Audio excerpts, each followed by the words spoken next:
Hello, in this video we will be looking at how to invert a binary tree and also compute the space complexity and time complexity of the solution that we built in JavaScript. Before jumping into the solution aspect, let's first get a quick overview of what the problem statement is. The problem statement says that we have a binary tree which indicates that there is a root node, there is a mandatory left node and a mandatory right node, and the same sequence continues until the depth of the binary tree. This is at depth of 0, this is at depth of 1 and at depth of 2. So once you reach depth of the binary tree, there are only leaf nodes and there are no left and right nodes further on from there.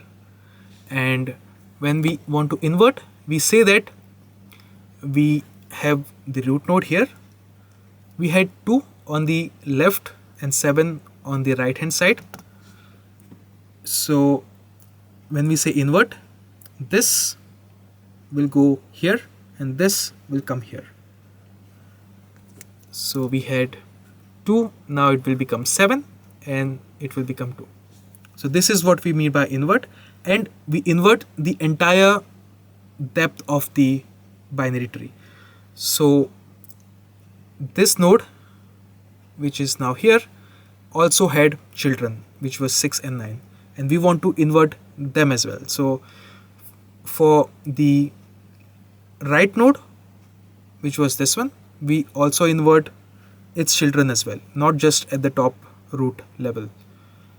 And we expect it to be 9 and 6 now instead of 6 and 9. And similarly here on the left node which we had, we say instead of 1 and 3, it becomes 3 and 1 now.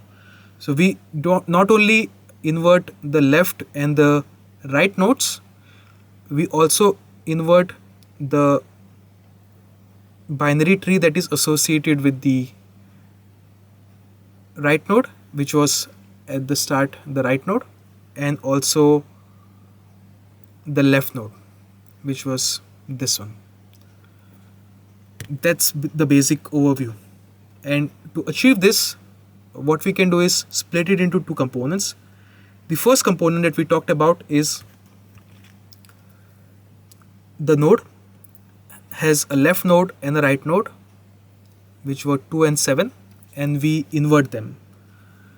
And to dive a bit further into it, what we can do is just take this portion of the problem statement.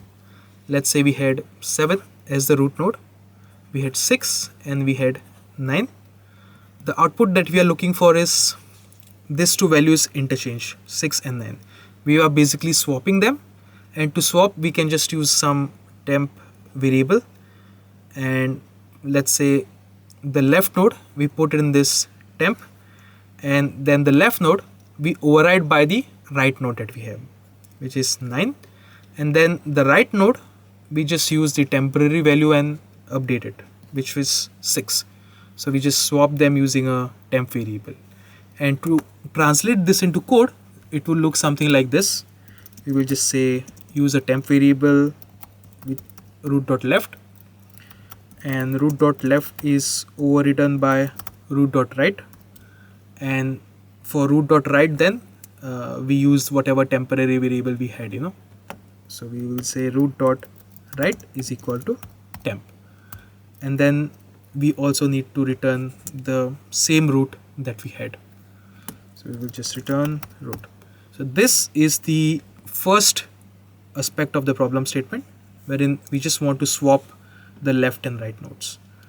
And this will work fine if we just had a depth of 1, wherein you just had a parent node and a left node and the right node. But in our problem statement, we saw that depth can be 2 or more. Hence, only this aspect will not solve the problem statement. Now, to take care of the other aspect, that is the depth aspect of it, we mentioned at the start that we not only invert the left and right nodes of the root, we also invert the left binary tree that we have, which was this in this case. Now it has come on the right side.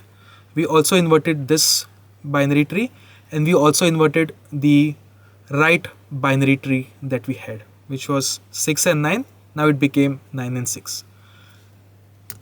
And that translates into code something like this. So when we say we invert the left binary tree, we mean to say is root.left is equal to invert tree, root.left, and root.right is equal to invert tree, root.right. Now we covered both the aspects. The one aspect is the swapping of the two nodes that we talked about, and the second aspect is taking care of the depth, because we said we not only invert the left and the right, we also invert the entire binary tree associated with both the child nodes that the root has, and that is done recursively, wherein you just pass the left node as the root to the function call, and also the right node as the root to the function call. Now whenever we have recursion, it's always critical to have an exit condition, otherwise we will go in an infinite loop. And in this case, the exit condition can simply look something like this. If root is equal to null, just return the root itself. What I mean to say by this is, as you traverse through the depth of the tree, in this case, you will come here, you will come here. Now here, when this becomes the root, because this is left node, and at some point we will say invert tree root.left. So this will be a null node that is getting passed. So we just return null and exit. Instead of saying return root, we could have also said return null, but it seems the same in the other. And this takes care of our exit condition. This takes care of what we said, that we not only invert the left and the right nodes, the left node also has a binary tree that also needs to be inverted, and the right node also has a binary tree that also needs to be inverted. This takes care of that part, and the actual invert part is handled by this swapping logic that we discussed earlier. And that's pretty much it in terms of solution. And if we want to compute the time complexity of this, we have a recursive function call here and a recursive function call here, which takes nodes and dives deeper inside.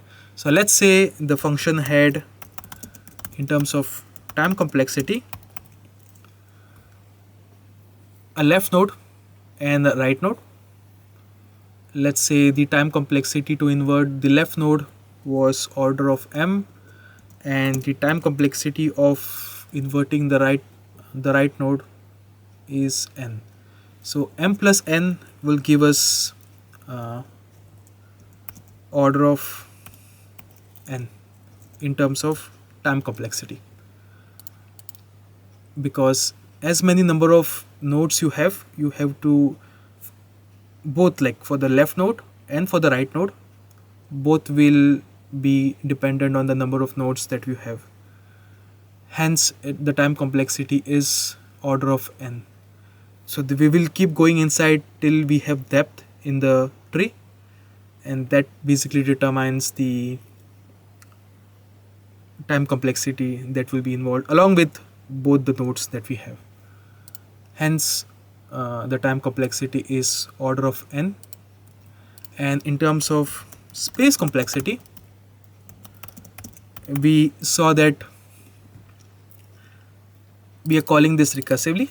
So recursive call would mean that this inside the call stack in JavaScript, this will just keep putting in the call stack all these recursive calls, and when we return, it will just keep popping from this recursive calls. So every time we call it, it will go in the call stack. That's why the space complexity will also be order of n, depending on number of nodes that we have. So as many nodes that we have, as many calls will go in the call stack for the left and the right nodes. And that's pretty much it. Thank you for watching. Please like and subscribe. Bye.